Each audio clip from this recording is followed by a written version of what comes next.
Vous connaissez? Vous savez, c'est cette petite voix intérieure qui vous dit que vous êtes sur le bon chemin, ou bien au contraire, cette impression un peu désagréable que ce n'est pas la bonne personne qu'il faut suivre. Eh bien, cette intuition, aujourd'hui, la science a pu identifier et mettre des mots dessus. Tout se passe un petit peu comme si notre cerveau avait emmagasiné des images, des sensations, et au bon moment, face à une situation, il vous restitue en les reliant toutes ces impressions pour vous éclairer. D'ailleurs, vous le savez bien, beaucoup de grandes découvertes scientifiques se sont faites par intuition. Vous connaissez le fameux Eureka d'Archimède, le mathématicien, dans son bain, comprend soudain le sens de la poussée en physique.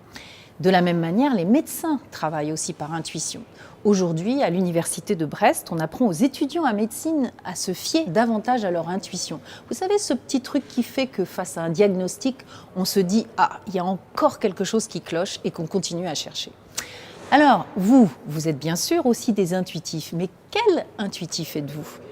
Dans Sens & Santé, ce mois-ci, on vous propose un test pour savoir si vous êtes plutôt un rationnel ou plutôt un intelligent émotionnel. Mais rassurez-vous, tout n'est pas perdu, l'intuition, tout le monde en a, et ça se travaille. Alors ça se travaille comment ? C'est là les quelques secrets que nous vous donnons dans notre dossier. Je vous en donne quelques-uns.